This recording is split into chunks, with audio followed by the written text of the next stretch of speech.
Convido você a abrir a sua Bíblia em Lucas, no capítulo 16, o versículo 19, nos diz: havia um homem rico que se vestia de púrpura e de linho e vivia no luxo todos os dias. Diante do seu portão fora deixado um mendigo chamado Lázaro, coberto de chagas, e este ansiava comer o que caía da mesa do rico. Até os cães vinham lamber suas feridas. Chegou o dia em que o mendigo morreu, e os anjos o levaram para junto de Abraão. O rico também morreu e foi sepultado no Hades. Aqui algumas versões vão falar no sepulcro, outras no inferno, outras no lugar dos mortos, onde estava sendo atormentado. Ele olhou para cima e viu Abraão de longe, com Lázaro ao seu lado. Então chamou-o: Pai Abraão, tem misericórdia de mim e manda que Lázaro molhe a ponta do dedo na água e refresque a minha língua, porque estou sofrendo muito neste fogo. Mas Abraão respondeu: Filho, lembre-se de que durante a sua vida você recebeu coisas boas, enquanto que Lázaro recebeu coisas más. Agora, porém, ele está sendo consolado aqui e você está em sofrimento. E além disso, entre vocês e nós há um grande abismo, de forma que os que desejam passar do nosso lado para o seu, ou do seu lado para o nosso, não conseguem. Ele respondeu: então eu te suplico, Pai, manda Lázaro ir à casa do meu pai, pois tenho 5 irmãos. Deixa que ele os avise, a fim de que eles não venham também para este lugar de tormento. Abraão respondeu: eles têm Moisés e os profetas, que o ouçam. Não, pai Abraão, disse ele, mas se alguém dentre os mortos fosse até eles, eles se arrependeriam. Abraão respondeu: se não ouvem a Moisés e aos profetas, tampouco se deixarão convencer, ainda que ressuscite alguém dentre os mortos. Os irmãos podem assentar. Que a palavra do Senhor fale ao nosso coração de maneira especial. Aleluia. Irmãos, quando nós falamos sobre eternidade, por si mesmo, é difícil a compreensão nas dimensões humanas. Sendo honesto conosco mesmo, no reconhecimento dessa condição em relação ao destino do homem, nós percebemos que muitas indagações surgem e também muitas tentativas de respostas sobre o destino do homem. E não é por acaso que, diante dessa grande interrogação que há no coração dos homens, nós percebemos que no decorrer da história do mundo, muitas situações ocorreram em volta desse tema, tentando manobrar a população, às vezes manipular os fiéis, ter domínio sociopolítico, e nós vemos que o homem vai tentando encontrar respostas para isso. Existe um autor, Francis Chan, que ele escreveu um livro chamado Apagando o Inferno, o que Deus fala sobre a eternidade e o que nós inventamos. E é interessante que esse livro, ele já inicia falando da sua própria agonia em pensar que pessoas queridas, amigos, parentes, estão indo para o inferno pelo que nós aprendemos na palavra do Senhor. E que, na realidade, ele sempre tentava se desviar deste assunto, porque ele causava agonia. Então, até que ele percebeu e tomou coragem de estudar este assunto, e ele escreveu dizendo o seguinte: não podemos nos dar ao luxo quando a questão é o inferno, porque muitas pessoas estão em risco. Da mesma forma como nós vemos um escritor deste, analisando com sinceridade, com seriedade, o que a Bíblia diz em relação a uma resposta tão difícil, a uma agonia no coração, nós vemos outros autores, a exemplo de um pastor americano, Rob Bell, que escreveu um livro chamado O Amor Vence, que tem arrebatado multidões que estão seguindo, e ele trabalha de uma forma onde ele traz posicionamentos, questionamentos sutis para colocar em dúvida a justiça de Deus e a punição justa de Deus. A exemplo, ele chega a fazer uma pergunta no seu livro: será mesmo que entre todos os bilhões de pessoas que já viveram, somente um pequeno grupo irá para um lugar melhor? E todas as criaturas demais sofrerão o castigo para sempre? E ele questiona duramente, dizendo assim: e Deus fazendo isso, permitindo isto, ainda Ele pode se apresentar como um Deus e Pai amoroso?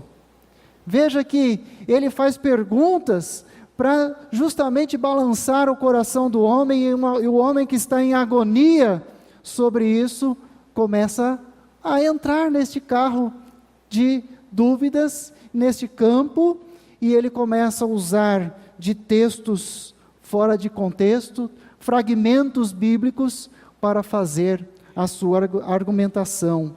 E volto a dizer, este livro se tornou um best-seller, e muitos estão indo na mesma onda dele. Então nós não devemos nos apegar a um tema simplesmente por uma tradição de onde eu estou, mas se Deus revela biblicamente que em Jesus Cristo nós somos salvos, então esta verdade tem que transformar a nossa vida, o nosso estudo, e este estudo precisa ser em oração e em lágrimas diante de Deus, porque é um estudo que precisa ter seriedade nas respostas diante da convicção cristã que nós temos.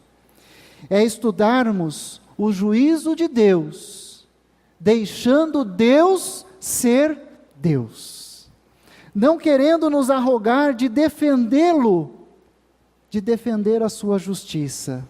Vamos deixar Deus ser Deus.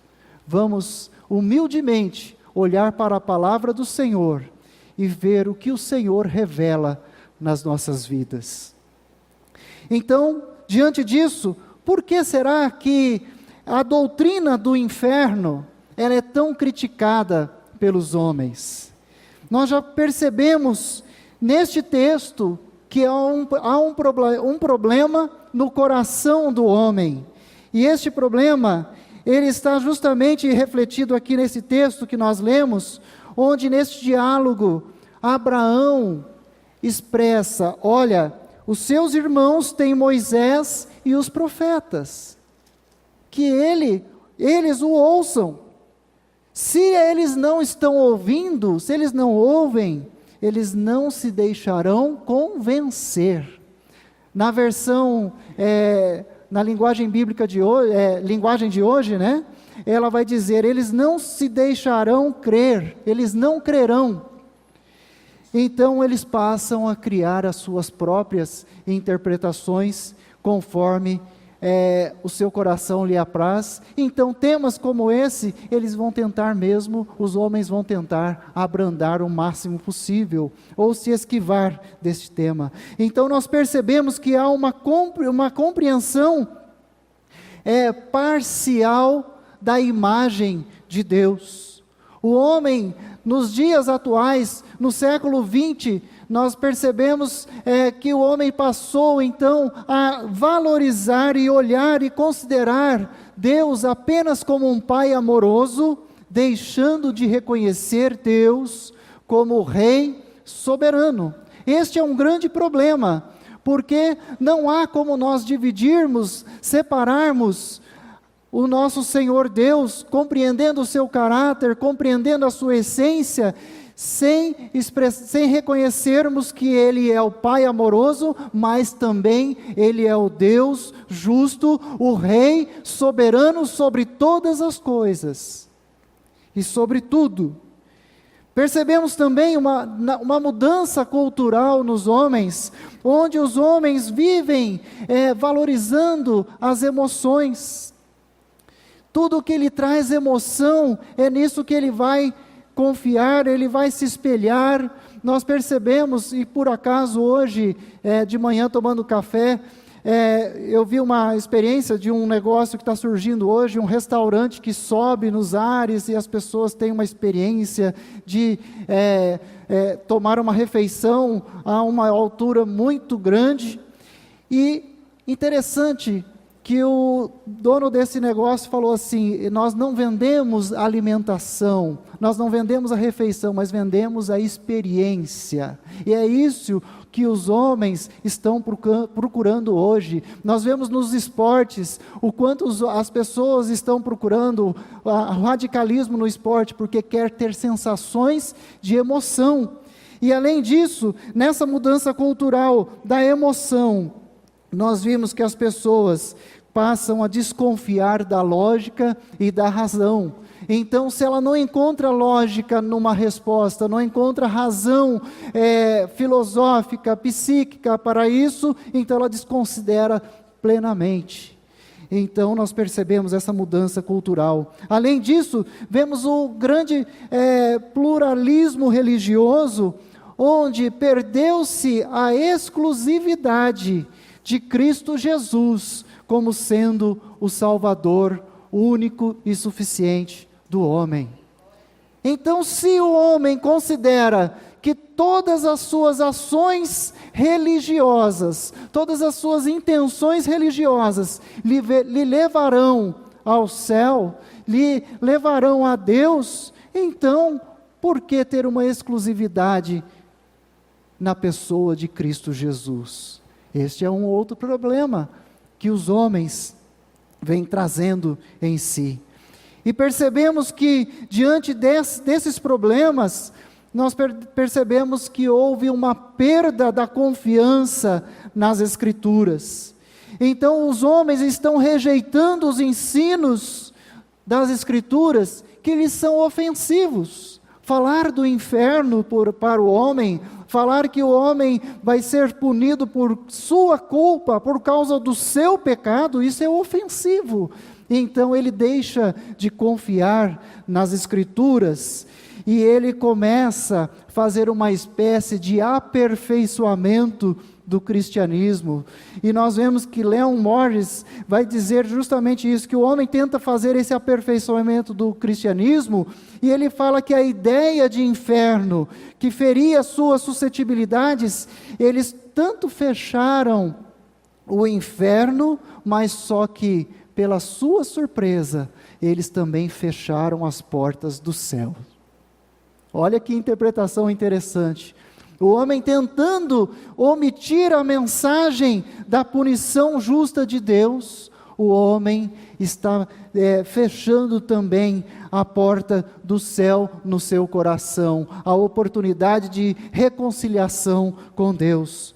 Todos esses problemas, nós vemos que de uma forma velada, mesmo que esses autores, esses homens, não assumam muitas vezes que a teologia, que a teologia chama de universalismo, e isso é uma discussão desde os pais da igreja, nos anos 200 anos de Cristo, depois de Cristo, nós vemos que o universalismo é o que dá sustentação para essas pessoas. O que é o universalismo? É a crença que no final todas as pessoas serão salvas. Mesmo que de repente um autor ou outro venha defender que, olha, mesmo depois da sua morte, se a pessoa não conseguiu buscar a purificação da sua vida em vida, depois da sua morte, ela ainda terá uma chance, que é a doutrina do purgatório. Mas aqui nós já vimos no texto que Jesus relatou nesse diálogo entre o rico e Abraão, que olha, Abraão deixou claramente, existe um abismo entre nós, e nem nós podemos passar para o lado de vocês, e nenhum de vocês pode passar para o nosso lado. Então aqui nós já vemos que já não tem sustentação a possibilidade de após a vida ter purificação de pecados. E vemos que além disso, as pessoas começam a buscar respostas, tanto no purgatório, quanto também dizendo que, não, o inferno é o sofrimento que nós temos nesta vida injusta, nesta vida de sofrimento. Olha, nós vemos lá, por causa da corrupção, por causa das pessoas que não assumiram as suas posturas, quantas famílias estão sofrendo lá com aquele desabamento do prédio. Olha quantas catástrofes. Tudo isso é o que Jesus estaria apresentando como um inferno na vida das pessoas. São esses sofrimentos que eles apontam. Mas nós reconhecemos na palavra do Senhor que isto não se sustenta. E nós vemos que essas pessoas começam a usar textos fragmentados para tentar ludibriar as pessoas, sem observar o contexto. Olha um exemplo, quando eles falam, olha, que o apóstolo Paulo disse em Filipenses, todo joelho se dobrará. Então eles estão falando, olha, todos vão se dobrar diante de Deus, ou então todos vão se reconciliar diante de Deus. Mas o apóstolo Paulo não está dizendo isso. Ele está dizendo sim que todo joelho se dobrará, reconhecendo quem é o Senhor Jesus. Reconhecendo, inclusive que foi por causa de eles não terem aceitado a Jesus Cristo, é que ele vai se dobrar, reconhecendo que ele perdeu a chance e está sob a ira de Deus. E assim, tantos outros textos são trazidos como argumentação desconectadas do seu contexto e a expressão verdadeira que Deus trouxe para nós e revelou para nós, como todos serão vivificados, que o apóstolo Paulo diz que ele reconciliou em Cristo consigo todas as coisas, e não são sinceros nas suas observações. Até mesmo alguns chegam a tentar amenizar a punição de Deus em relação ao inferno, falando do aniquilacionismo, que olha, depois, se alguém não se arrependeu, então esse ímpio, ele vai sofrer depois da morte por um tempo e depois vai acabar tudo será extinto. Mas não é isso que a palavra nos diz. E nós precisamos olhar então o que a palavra do Senhor nos revela sobre o inferno. Jesus revelou neste diálogo que o inferno é um lugar real, é um lugar consciente, é um lugar de tormento e sofrimento, justamente daqueles que não confiaram na justiça de Deus. Vejam bem, é um lugar real, onde as pessoas estão conscientes, é um lugar que elas estão sofrendo tormento, porque não confiaram na justiça de Deus. Quando nós lemos esse texto de Lucas, nós percebemos que um pouco antes, lá nos versículos anteriores aqui, eu quero frisar no versículo 13 até o 15, que Jesus está falando que os fariseus têm por senhor das suas vidas o seu dinheiro e confiam na sua própria justiça. Por isso que diante desse contexto, que Jesus está falando disso, que eles estão firmados, esses homens estão firmados na sua própria justiça, que o Senhor das suas vidas não é o Senhor Jesus Cristo, não é o Deus de Israel. Então, esses homens estão desprezando o governo e a justiça de Deus, rejeitando e zombando de Jesus Cristo. E por isso que Jesus vem ensinando e inicia a demonstração deste diálogo. E nós vemos que no versículo 24 que nós lemos aqui, ele disse: Pai Abraão, tenha pena de mim. Olha só, o rico está consciente e ele está enxergando Abraão. Tenha pena de mim, porque eu estou sofrendo neste fogo. Queridos irmãos, o problema está em não confiar na justiça de Deus. E quando nós olhamos isso, nós percebemos que o inferno é justamente a vindicação, é a cobrança, é o estabelecimento da justiça de Deus, é a realização da justiça de Deus. E nós vemos que as Escrituras nos afirmam que na vinda de Jesus, Ele julgará o homem que não creu em Cristo Jesus. Nós vamos observar, e eu peço que coloque na tela aqui, João 3,36. No Evangelho de João 3, lá no versículo 16, todos nós conhecemos que Deus amou o mundo de tal maneira que enviou seu Filho unigênito para que todo aquele que nele crê não pereça, mas tenha a vida eterna. E aí nós vemos nesse versículo 36, que vai lá no finalzinho desse capítulo, vai dizer: quem crê no Filho tem a vida eterna. Já quem rejeita o Filho não verá a vida, mas verá o quê? A ira de Deus. Esta ira de Deus permanece sobre ele. O que nós percebemos, irmãos? Que a mesma glória de Deus, que trouxe o bem, a vida eterna, para aqueles que nele confiam, que nele creram, é a mesma glória de Deus, que vai estabelecer a justiça, que conduz a ira de Deus sobre aqueles que rejeitaram ao Senhor, que rejeitaram o sacrifício de Cristo Jesus pelas nossas vidas. E nós percebemos que o Senhor, Ele segura a sua ira, por isso que nós ainda não fomos consumidos. Isaías, ele diz, no Isaías 48, diz que pelo próprio amor do Senhor, é que a ira do Senhor está sendo tardia.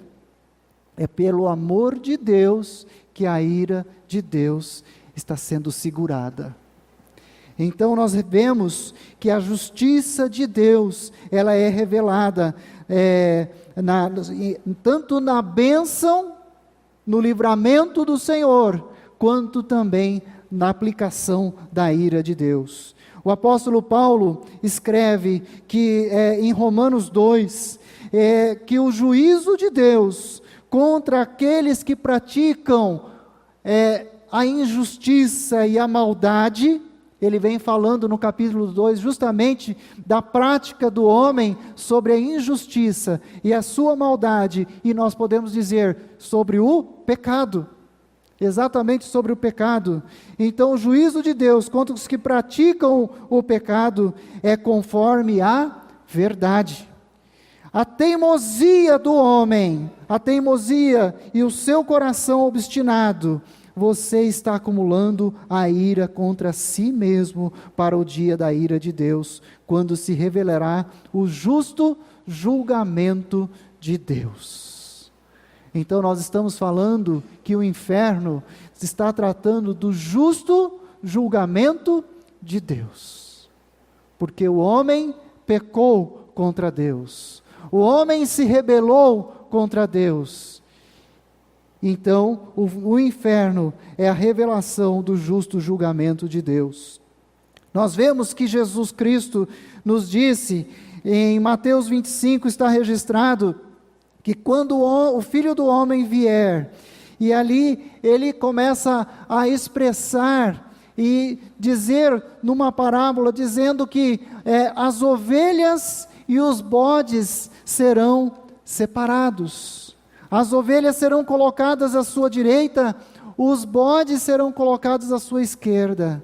E aí ele faz a comparação, e esses que estão à sua esquerda serão lançados no fogo eterno, preparado para o diabo e os seus anjos, mostrando justamente quem são esses. As ovelhas são aqueles que creram em Cristo Jesus, que ouviram a voz do seu pastor.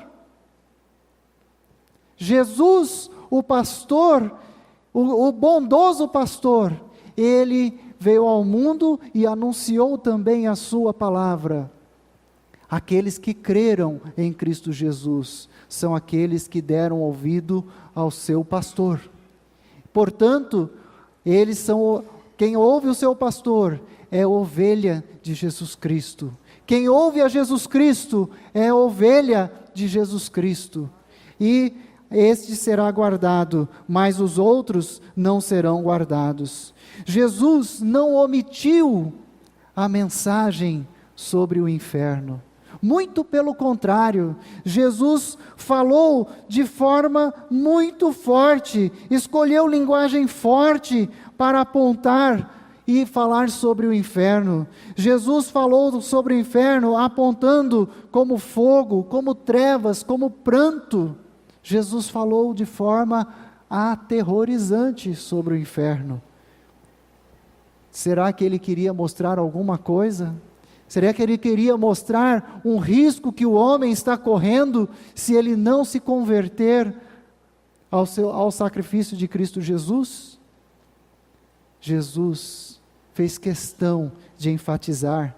Por exemplo, na parábola do joio e do trigo, ele fala que o joio será colhido, apanhado e lançado no fogo. E ele explica esta parábola dizendo: que é este joio? Quem são este joio? Ele fala que são os que praticam o mal. Estes serão lançados no fogo e haverá choro e ranger de dentes.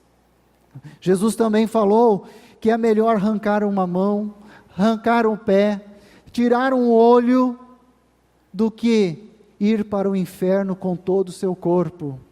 Dizendo que é melhor abrir mão do seu egoísmo, abrir mão daquilo que você está se sustentando para não aceitá-lo, do que você ir inteiro, com todas as suas concepções, com todo o seu orgulho, com toda a inveja, com tudo que você tem no seu coração, e não aceitar a Jesus Cristo e ir para o inferno. Então Jesus abre a mente das pessoas, justamente traz a sua mensagem para abrir os olhos, e ele até mostra naquela parábola do rei que fez um banquete, apontando até mesmo para Israel: olha, eu vim para os seus, e os seus não foram, não receberam. Então ele fala: olha, aqueles que foram convidados não vieram para a festa, mas ele mandou sair nas ruas convidando, e as pessoas foram, atenderam o convite, mas no meio daqueles que atenderam o convite, Jesus falou que tinha um que o rei olhou e viu e não estava com as vestes nupciais, não estavam com as vestes para o casamento, mostrando que às vezes, até no meio do povo que está vindo, acompanhando a igreja do Senhor, existem aqueles que não creram e não receberam as vestes do Cordeiro, não lavaram, não trocaram as suas vestes pelas vestes santas de Cristo Jesus, não confiaram em Cristo Jesus. E ele fala aqui: o rei mandou que lançassem fora esta pessoa, ali nas trevas, onde haverá choro e ranger de dentes. Então, nós percebemos que o Senhor foi enfático. Nós vemos muitos outros textos que vão contribuir para nós termos este entendimento que Jesus está alertando sobre o inferno. E olhando para que os homens estão deturpando a mensagem do inferno, e para o que Jesus, o que as Escrituras estão trazendo para nós a respeito da mensagem a respeito do inferno, então nós precisamos olhar qual é a nossa esperança. Onde é que nós vamos então firmar a nossa esperança? E aí nós voltamos para o texto e percebemos que no versículo 22, quando Jesus está falando que Lázaro morreu, e ele diz que os anjos, olha só, os anjos o levaram para junto de Abraão. E no versículo 25 fala, e agora ele está sendo consolado. Ele está sendo consolado. Então qual é a nossa esperança? Qual é a nossa esperança? É olharmos para a beleza da cruz de Cristo. Queridos irmãos, quando nós olhamos para a mensagem do inferno, por mais aterrorizante que ela seja, ela ressalta a beleza da cruz de Cristo, porque esta mensagem aponta justamente que nós, que estamos condenados a esta ira de Deus de forma justa, nós em Cristo Jesus, que abriu mão de si mesmo, se entregou voluntariamente na cruz do Calvário, para morrer no meu lugar, morrer no seu lugar, e isso ressalta a beleza da obra de Cristo Jesus. Não é possível nós olharmos para a obra de Cristo Jesus sem não nos prostrarmos diante dele em arrependimento pelos nossos pecados. Quando nós olhamos e percebemos que Jesus Cristo, sendo Deus, abriu mão de si mesmo para morrer na cruz do Calvário, só há uma saída para nós. Nós que deveríamos estar lá no lugar dele, agora nós estamos prostrados diante dele, agradecendo a ele que morreu por nós, justamente porque a obra da cruz de Cristo revela o amor de Deus, o amor do Pai pelas nossas vidas, que enviou seu Filho para morrer no nosso lugar. E isso mostra aquilo que o profeta Ezequiel já vinha dizendo, que a vontade de Deus é que o homem se arrependa e viva.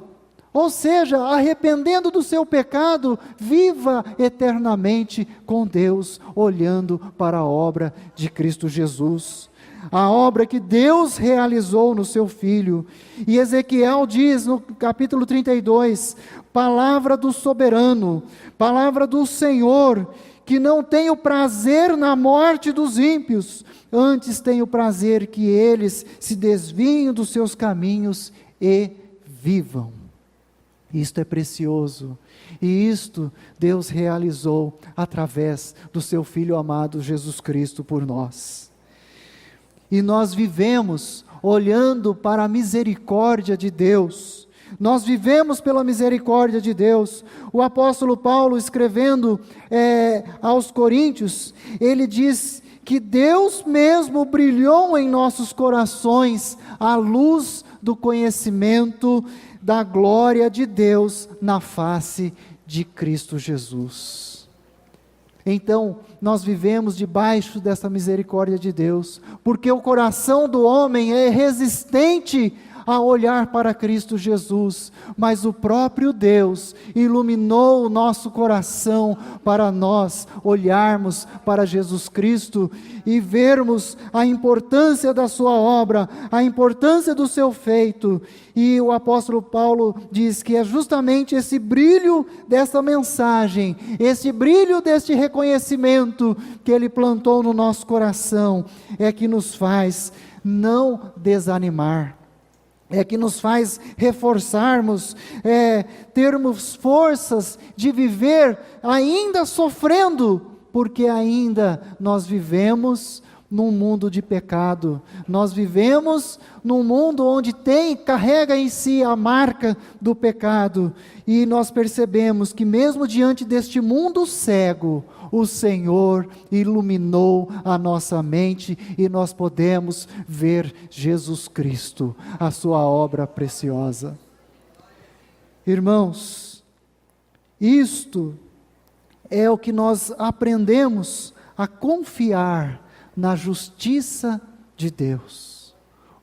Confiar que o julgamento de Deus é um julgamento justo, porque o Senhor é o Rei que julga o mundo com justiça e retidão. O salmista, no Salmo 8, versículos 7 e 8, expressa isso, que o Senhor é aquele que julga o mundo com justiça e retidão, tanto em seu julgamento para a punição, quanto o seu julgamento para a liberdade do fiel, para a vida eterna com Deus, para aqueles que creram em Cristo Jesus.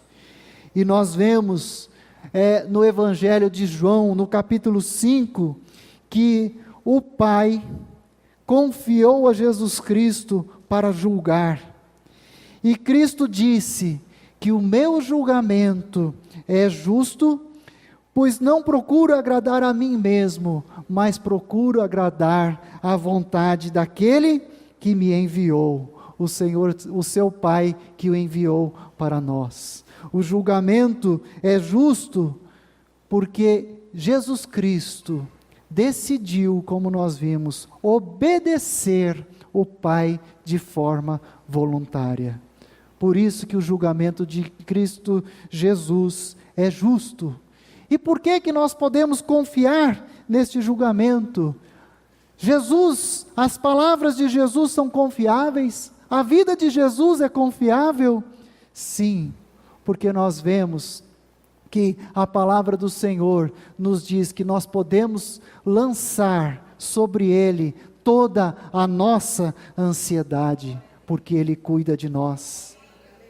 Aquele mesmo que morreu por nós, é este em quem nós podemos lançar toda a ansiedade.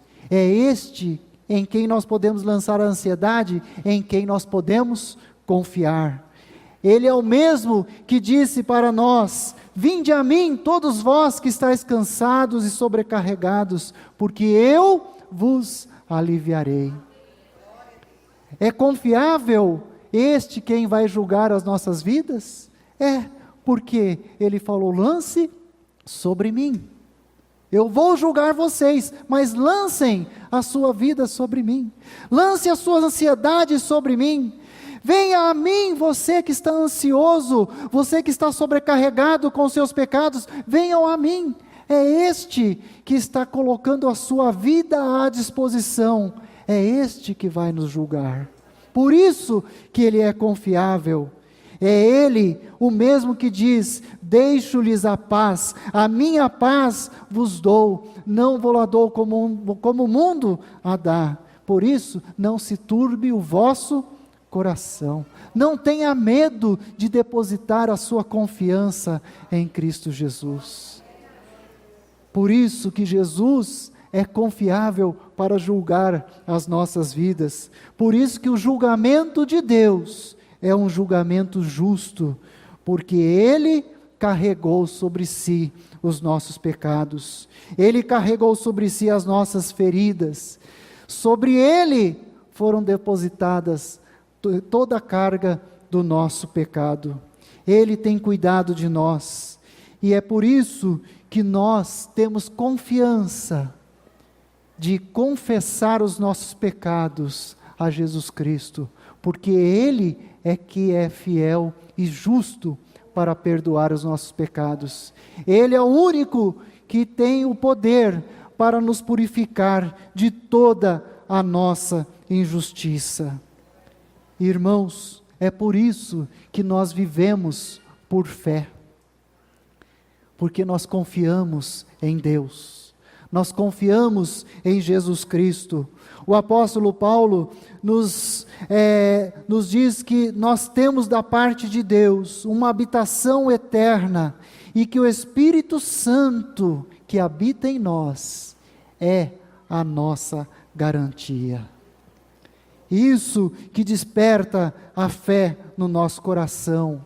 É isso que nos dá a segurança de estarmos em Cristo Jesus, porque Ele está habitando em nós todos os dias, na presença do Espírito Santo nas nossas vidas. Nós vivemos por fé, não pelo que vemos, mas por aquilo que nós temos assegurado no nosso coração, o Espírito Santo que nos convence que nós vamos morar eternamente com Jesus Cristo. É o Espírito Santo que nos leva a agradá-lo, pois nós compareceremos diante do tribunal de Cristo e as nossas obras serão julgadas da mesma forma que o apóstolo Pedro fala sobre o grande dia do Senhor. Naquele dia, todas as nossas obras serão julgadas. E aqueles que creram em Cristo Jesus, que vivem por fé, vivem nessa esperança, estão confiados na vida eterna, garantida em Cristo Jesus. Não é garantida em homens, não é garantida em conceitos, mas é garantida na pessoa do próprio Deus, do seu Filho amado Jesus Cristo, que veio por nós. E o apóstolo Paulo, escrevendo a sua linda poesia sobre o amor, ele nos diz que hoje nós conhecemos em parte, como um espelho, mas quando o que é perfeito vier, e nós cantamos hoje, vem Jesus, Maranata, ora vem Senhor Jesus. Quando este que é perfeito vier, então tudo que é imperfeito desaparecerá, então o veremos face a face, como Ele é. Aqui está a nossa esperança. É por isso que nós vivemos em fé, porque nós cremos nas promessas do Senhor Jesus. Nós estamos firmados na promessa de Deus. Por isso, quem crê no Filho tem a vida eterna. Esta é a promessa. Quem crê no Filho tem a vida eterna. O que vem a mim, olha que promessa linda de Jesus, o que vem a mim, de maneira nenhuma o lançarei fora. E a promessa mais preciosa, nós vemos que em Mateus 25, no versículo 34, diz: vinde benditos de meu Pai, possuí por herança o reino que vos está preparado desde antes da fundação do mundo. Nós estamos firmados, nós temos fé nesta promessa de Jesus Cristo, porque por nós mesmos não temos condições de alcançar a graça do Senhor, mas em Cristo Jesus nós cremos que nós ouviremos esta expressão, vinde benditos de meu Pai. Vamos possuir por herança o reino que está preparado. E eu já convido o Ministério de Louvor a subir aqui. Nós vamos, queridos irmãos, refletir na nossa vida. Você está crendo nesta vitoriosa promessa de Deus? Neste ato vitorioso e justo de Deus por nós? Aquele que cumpriu a justiça de Deus no nosso lugar. Você crê nisso? A sua esperança está sustentada nesta vitoriosa ação de Deus, que nos libertou da punição, do juízo do pecado, que nos sujeitava ao inferno, entregando o seu Filho amado, para que nós vivamos eternamente com Ele.